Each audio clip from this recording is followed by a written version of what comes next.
My name is Shin Dong-hyuk, and I was born in North Korea in 1982.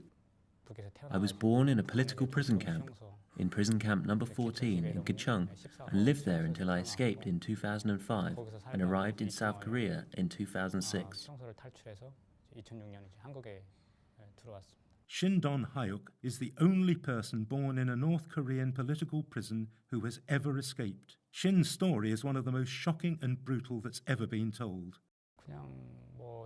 My childhood was, I basically considered myself as fated to also live the life of a prisoner because I was born to an imprisoned mother and father. Throughout his life, Shin was viciously beaten for even minor mistakes. In the factory where I worked, as a result of breaking an object, a punishment really. As a punishment, my finger was cut off. But I was just relieved that I wasn't publicly executed as a result of the incident, and as a child, I was just thankful that was it.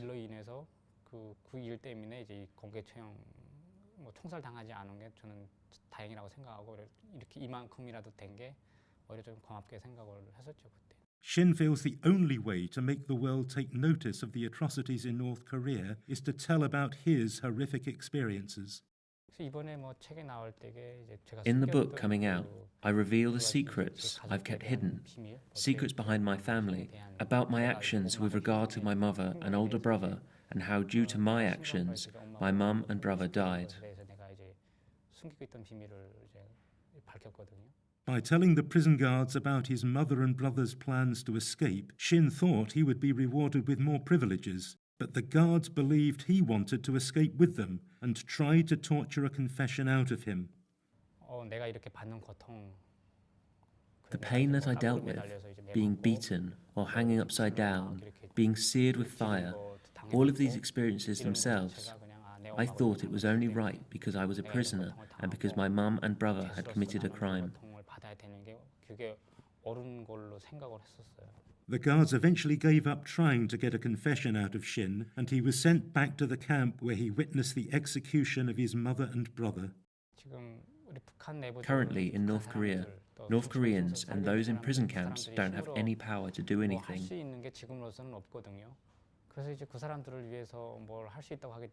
So if there's anything that can be done for them, there's a method of putting political pressure on North Korea through various means, such as international NGOs and Amnesty International in London, and through public opinion. So I have high expectations and think that Amnesty International, as well as other NGOs, can bring hope to these North Koreans and political prisoners. And through their support and strength, North Koreans will be freed, along with the prisoners.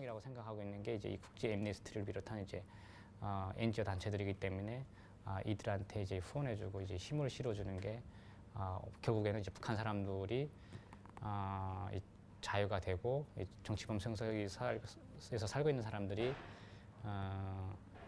이 수용소에서 풀어날 수 있는 길이라고 저는 생각을 합니다. An estimated 200,000 women, men and children remain in North Korea's prison camps.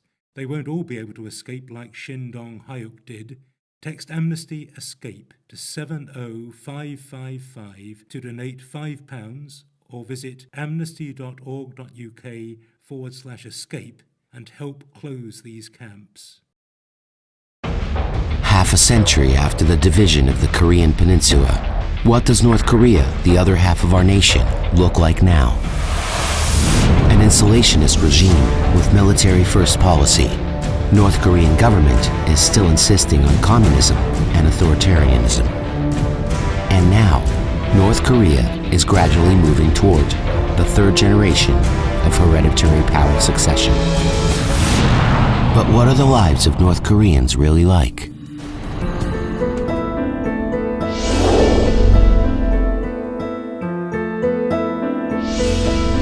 After the social class system was adopted in the 1960s, people in North Korea have not been free to even choose their jobs.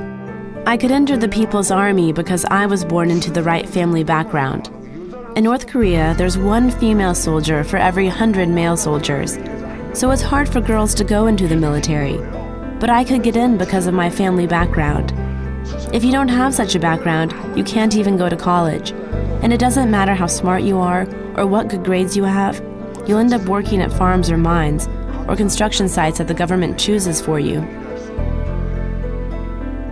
If my grandfather was a fighter for the anti-Japanese revolution, then my father's generation and my generation can go to special schools for party members and even become a party member. It all depends on the family background. Faced with the barrier of family background, the North Korean people can't even dream of climbing the social ladder. In North Korea, chocolates are very rare.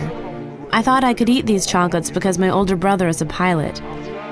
And once, because my father was the secretary of the party, he came home with a box of tangerines that he received from Kim Jong-il as a holiday present. Before then, I hadn't even heard of the word tangerine. People who are not from a good family background can't even see these things. Pursuit of happiness is limited to the chosen few who belong to the upper class. In fact, the primary victims of the widespread famine in 1995 were women, who had to search for ways to make a living. They don't allow you to sell things at the marketplace unless you are older than 40. So there were things called grasshopper markets. It was called that because you go around the streets to sell stuff. But when the police comes, you run away. When I was the head of my neighborhood, I had to feed my son and myself. So I sold 2 packs of cigarettes and a bottle of alcohol every day and lived off the profits. Prostitution is also not uncommon. Because you have to survive. You can sell your body to get a bowl of rice at a restaurant, or a kilogram of noodles, or even cash. You just do everything you can to survive. At the marketplace, officers come around to collect money. But if you don't have any money to give, they tell you to come to their office. And when you go there, you have to let them do whatever they want. In South Korea, sexually abusing children is a serious crime. But in North Korea, it's not. People just let it go by. And when there are incidents of sexual abuse, people don't make a big deal out of them. In order to survive, some women risk their lives to cross the Tuman River, escaping the vigilance of the border patrol.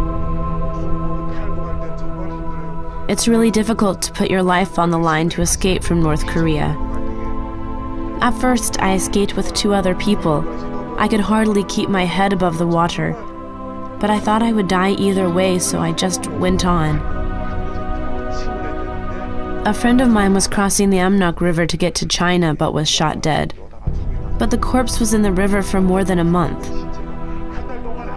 North Korea didn't want to get rid of it, so it took a month for China to get my friend's corpse out. However, many more women did not succeed in their escapes. Once caught, the women are abused and receive many types of ill treatment. If you get caught by the border patrol, you get beat up everywhere. Your face, your body. The male officers strip you naked on the spot to see if you brought any money from China, and even check your private parts with their hands. In a prison camp, you have to sleep on a cold cement or concrete floor, even during the winter. There's not even a blanket or a piece of cloth.